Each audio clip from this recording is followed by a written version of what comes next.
সুহৃদয় ভক্তবৃন্দ, তোমরা আশা করি ভগবানের কৃপায় ভালোই আছো।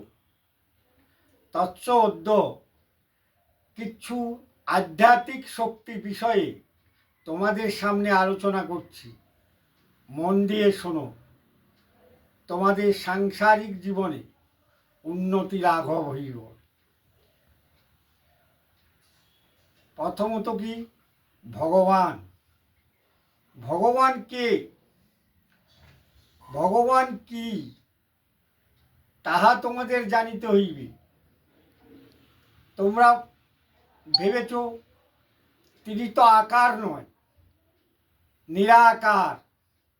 যেমন চন্দ্র, যেমন সূর্য, যেমন নদী, যেমন প্রাকৃতিক সৌন্দর্যের উপরে তার প্রত্যেকটি আশীর্বাদ ধন্য আছে, সেইরকম তোমাদের মানব জীবনের ওপরেও তার প্রতিটি আশীর্বাদ ফলিত হয়।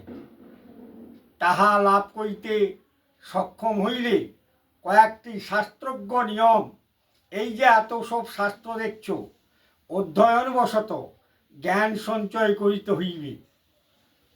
যাক, মধ্যম প্রচার মাধ্যমে তোমাদের একটি কথা জানাই, মানুষ জীবন খুব কঠিন থেকে কঠিনতম। বহু কর্মের পুণ্য ফলে মানুষ জন্ম হইতে হয়, কিন্তু মানুষ জ্ঞানহীন, অজ্ঞানের মতন, জন্তু জানোয়ারের মতন কর্ম করিয়া থাকে। তখন মানুষের যে হুঁশ, মানুষ কথাটা তখন মানুষ ভুলিয়া যায়। তাহা থেকে লাঘব পাইবার জন্যে কিছু কথা তোমাদের আজকে স্মরণ করাইব। সেহেতু প্রথমে তোমাদের বলিতেছি, 20 লক্ষ বার গাছ হয়ে জন্মগ্রহণ করিতে হয় এই পৃথিবীতে। 9 লক্ষ বার জলে জন্ম হইতে হয়।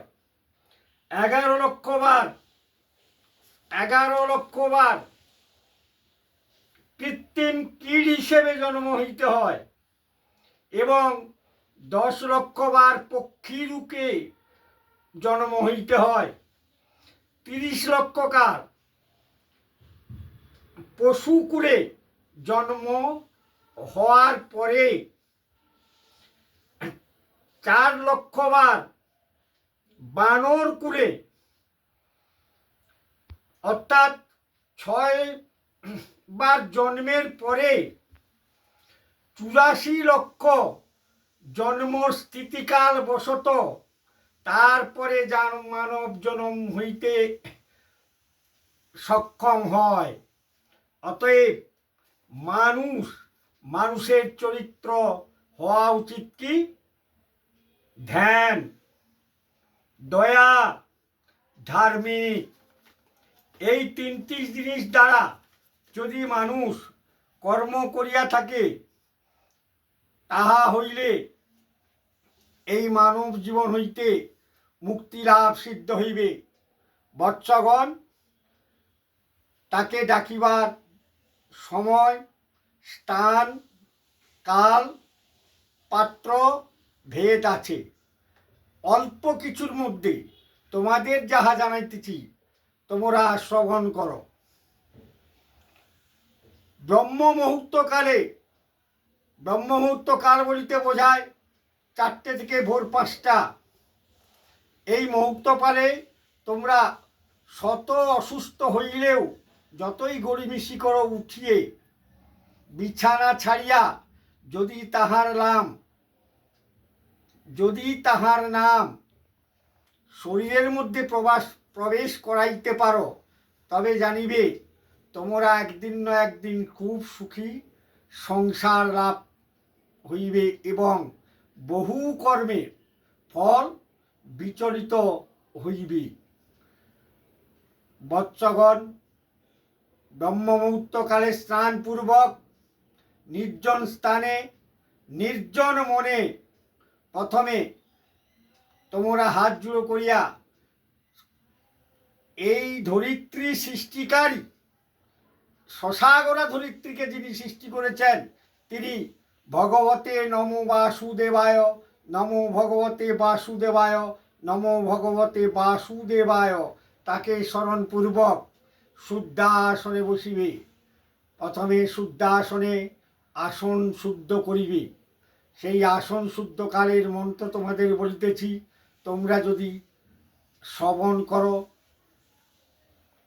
আসন মন্ত্রস্ব মেরুবিষ্ট ঋষি গায়ত্রী চন্দ্র কুর্ম দেবতা আসনে উপবেশনে বিনিয়োগ বলে আসন শুদ্ধ করিবে এবং সামনে যে কোনো ত্রাম্যপাত্রে জল রাখিয়া গঙ্গে চ যমুনে চৈব গোদাবরী সরস্বতী নর্মদে সিন্ধু কাবেরী জলস্মিন চিহ্নিতং কুরু কুরুক্ষেত্র গয়া গঙ্গা ভাস্কর পুষ্করাণি চ দ্বাদশতানি নমানি কর্মকারে ভবন স্থিতি বলে জল সিদ্ধি করলে এবং যাহা পুষ্প সংগ্রহ করিতে পারিবে তাহা দেব ও দেবী তোমার আধ্যাত্মিক প্রত্যক্ষ তোমার ভক্তিময়ী দেব এবং দেবীকে অর্পণ করার জন্য সেই পুষ্প শুদ্ধ করতে হয়।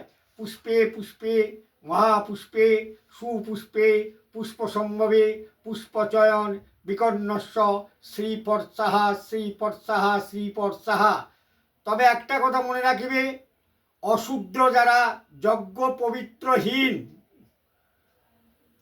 তারা কিন্তু ওং উচ্চারণ করিবে না।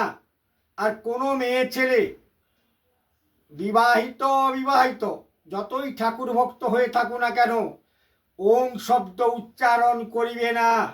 একমাত্র ওং শব্দের উত্তরাধিকারী যজ্ঞপবিত্র ব্রাহ্মণ এবং মহাযজ্ঞের অধিকারী যজ্ঞপবিত্রধারী ব্রাহ্মণ। তবে দেখবে তোমরা নমো বিষ্ণু নমো বলে সম্বোধন করবে, করে তোমাদের কর্মকার্য কৃতকার্য। 3টি ধূপ জ্বালাবে, বাম দিকে পূর্ব দিকে মুখ করিয়া তৈল ঘৃত যথাসাধ্য প্রদীপ জ্বালাইবে। প্রত্যক্ষ দেব দেবীর সামনে তোমরা যথাবিধ তোমাদের জ্ঞান অর্পণ করিবে। দিনের পর দিন যদি একটু অলসতাকে দূরে রেখে ব্রহ্ম মুহূর্তকালে রোজ যদি প্রার্থনা করতে পারো, তোমার মনের বাসনা তিনি শ্রবণ করিতে বাধ্য হইবেন এবং তোমাদের আশীর্বাদপূর্বক তোমাদের সংসার জগৎকে সুখে ও শান্তিতে পালিত করিবেন। বৎসগণ, অল্প কিছুক্ষণ তোমাদের বিরক্ত করলাম। অগ্রসর হও। দেবাত্মা মহাদেব নম ব্রাহ্মণ্য দেবায় গো ব্রাহ্মণ হিতায় চ জগদ্ধিত শ্রীকৃষ্ণে ওই গোবিন্দে ওই নমো নমো। পাপহং পাপকর্মাহং পাপত্তাপসম্ভব ত্রাহিমাং পুণ্ডরিকাক্ষং সর্ব পাপ হরি। বাসুদেব চরণে প্রণাম করিয়া আজকের তথ্য তোমাদের যেটুকু জ্ঞান দিলাম তোমরা স্মরণ করো। বিশেষ সেরম কোনো বিপদে পড়িলে আমার শরণাপন্ন হইতে পারো। যতদূর ক্ষমতা আমার তোমাদের উদ্ধার করিব। ওং তৎসৎ, ওং তৎসৎ, ওং তৎসৎ।